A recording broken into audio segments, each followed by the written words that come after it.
పెద్దపల్లి జిల్లా ప్రతి నెల మామూళ్లు అడుగుతున్నారని ఇవ్వకపోతే కేసులు నమోదు చేస్తున్నారని ఆరోపిస్తూ లారీ ఓనర్ నిరసనకు దిగారు. పెద్దపల్లి జిల్లా కేంద్రంలోని ఆర్టీఓ విద్యుత్ తీగలు పట్టుకుంటానని బసంత్ నగర్కు చెందిన లారీ ఓనర్ అనిల్ గౌడ్ నిరసనకు దిగారు.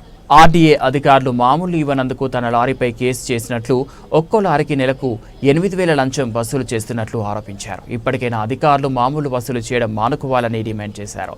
రవాణా శాఖ సిబ్బంది కిందికి దిగాలని విన్నవించిన అనిల్ గౌడ్ ఒప్పుకోకపోవడంతో పాటు తనను లంచం అడిగిన అధికారులను సస్పెండ్ చేసేనే దిగుతానని పేర్కొన్నారు.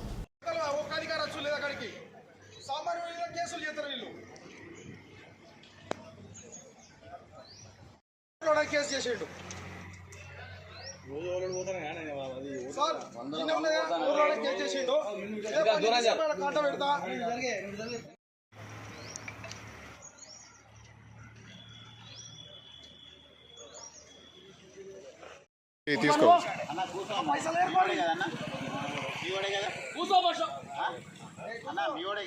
ఎన్ని లంచాలు ఏమన్నా లంచాలు తీసుకొని ఏర్పాటు పైసలు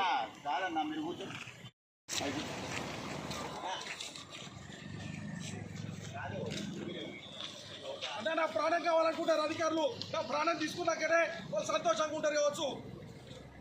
పైసలు ముఖ్యంగా లంచమో అధికారికి అంతానా అవినీతి మేము చేయమో ఇవ్వని దగ్గర పైసలు తీసుకోరు. ఒక మాట కేసులు దిగుతా నేను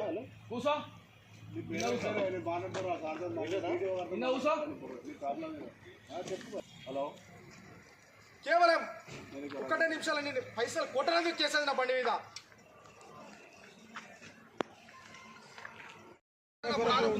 రెడీ అయినా పైసల కోసం నేనేదో మీడియా కోసం నీ కవరింగ్ కోసం చెప్తున్నాను.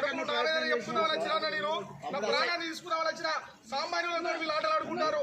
చిన్న స్థాయితో వీళ్ళు ఆటలు ఆడతారు. ప్రతి ఒక్కరు నైట్ 12కి 2కి మరీ కార్లు వేసుకొని తిరుగుకుంటూ వసూలు చేసుకుంటారు. వీళ్ళు ఇసుక లారీల దగ్గర, బూడిది లారీల దగ్గర ఎవడన్నా ఓలిచిన వీళ్ళకి అధికారం, నౌకరు ఏమని అధికారం ఇస్తే పైసలు తీసుకునే అధికారం ఇచ్చారు వీళ్ళకు.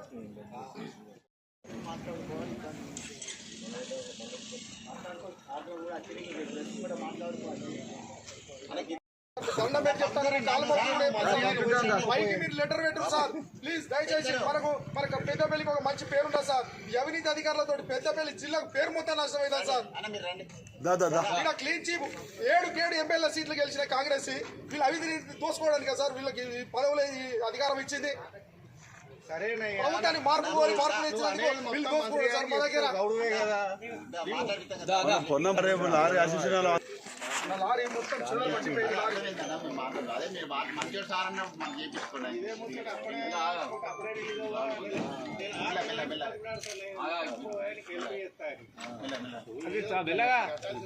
టెన్షన్ కానీ పరిశాన్ కదా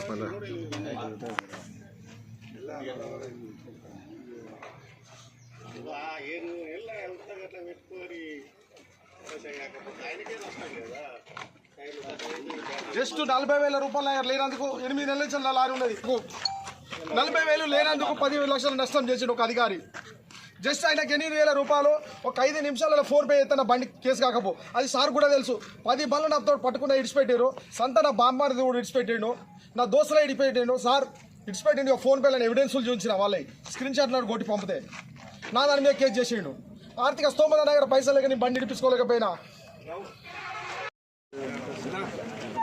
కేసు పెడితే పెట్టారు సార్. చంపురు సార్ ప్లీజ్ నేను జైలుకు పంపురు సార్. అదేగా మీరు చేసే పని. ఇప్పుడు కేసు పెట్టి జైలుకు పంపుతారా సార్? నన్ను పంపుది మాటిని అధికారి మాటిని ఇంటికి వచ్చినందుకు నన్ను కేసు చేద్దాం సార్. మీరు జైలుకు పంపురు.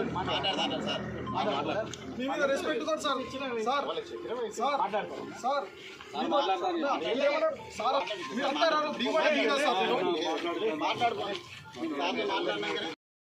అంటారు ఎట్లా చేస్తాను మరి అదే పైసలు ఫస్ట్ కట్టుకుంటాయి.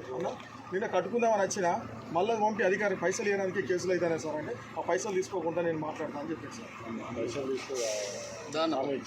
ఇచ్చేది లంచాలు తీసుకోకుండా నేరకాడతానని మాట ఇచ్చాను అన్నాడు. నా రిలీజ్ చేస్తా అన్నారు. నేను సార్ని రిక్వెస్ట్ చేసిన దయచేసి ఏదైతే వీళ్ళు లంచాలు తీసుకుంటారో తీసుకోకుండా మాట్లాడండి సార్ అని చెప్పిన. సార్ నాకు మాట ఇచ్చేయండు ఎవరి దగ్గర పైసలు తీసుకోకుండా నేను వాళ్ళకి చెప్తా అని చెప్పిన అధికారులకు. అది నాకు మాట ఇవ్వడం జరిగింది. స్టేట్ ప్రెసిడెంట్ మాట్లాడుతున్నా. ఒక డ్రైవర్లకు బాధ్యుడిగా వచ్చిన ఇక్కడికి ఇక్కడ జరిగిన అవినీతిపై అన్న అక్కడ నిర్భయంగా చెప్పిండు. ఏమున్నదంటే బయట బండ్లకు మామూలు తీసుకొని వదిలిపెడుతుండ్రు, లోకల్ బండ్లకు డబ్బులు కావాలని చెప్పి అడుగుతున్నారు అని చెప్పి డిమాండ్ చేస్తున్నారు. అలాంటి డబ్బులు ఏం లేకుండా నేను ఆర్టీఓ గారితో మాట్లాడే ప్రయత్నం చేస్తాను. వీళ్ళ దగ్గర ఎంత తీసుకుంటారో మనకి ఇప్పటివరకు అయితే తెలియదు. నేనేం చెప్తున్నానంటే లోకల్ వాళ్ళు బ్రతకొద్దాం. మరి ఇక్కడ ఎక్కడి నుంచో ఖమ్మం, వరంగల్, నల్గొండ బళ్ళు నడుస్తున్నాయి. ఇక్కడ ఒక్కొక్కరు 60-70 టన్నులు వేసుకొని పోతే ఇక్కడ మాట్లాడని వ్యక్తులు ఈరోజు చిన్నగా ఏదో ఉపాధి కోసం వాళ్ళు టిప్పర్లు కొనుక్కొని నడుపుకుంటే వాళ్ళపైన ఇలాంటి దౌర్జన్యం దిగడం మంచిది కాదని చెప్పి కోరుకుంటూ ఇలాంటివి మరొకసారి చేసుకోవద్దు. ఏదైనా ఉంటే మన ప్రజలలోకి వెళ్ళి కొట్లాడాలి అని చెప్పి నేను వేడుకుంటున్నాను. ఇలాంటి సందర్భం మరి ఏ డ్రైవర్కు రావద్దని చెప్పి నేను కోరుకుంటున్నాను. నమస్తే. చెప్పండి సార్. అనిల్ కుమార్ గౌడ్ అనే వ్యక్తికి సంబంధించిన ఒక లారీ జూన్ 1, 2024 నాడు మసూద్ గారు కేసు రాసి ఎంఏ గారు కేసు రాసి సీజ్ చేయడం జరిగింది.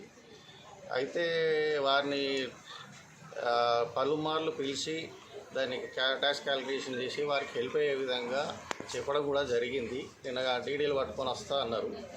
అయితే రాత్రి వారికి సంబంధించిన వారిదో మరి ఎవరిదో నాకు తెలియదు, ఏదో ఫిట్నెస్ లేదని చెప్పి బండికి ఫిట్నెస్ లేని కేసు రాశారు. అదేం పెద్ద కేసు కూడా కాదు.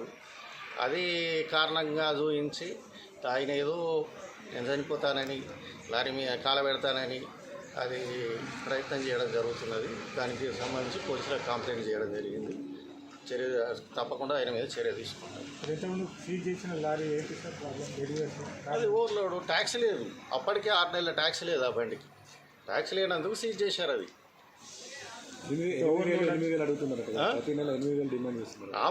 ఆ బండికి రాసిన కేసు గురించి చెప్తున్నా. అంతకుముందు ఏం జరిగింది దాని గురించి ఎంక్వైరీ చేస్తాం మేము. కానీ ఆయనది మాత్రం ట్యాక్స్ ఆల్మోస్ట్ 1 ఇయర్ పైన ట్యాక్స్ లేదు, ఓవర్లోడ్ ఉంది. దాని మీద కేసు రాయడం జరిగింది. అట్లా ఉన్నప్పుడు ఎవరైనా ఏమైనా చెప్తా ఉంటారు.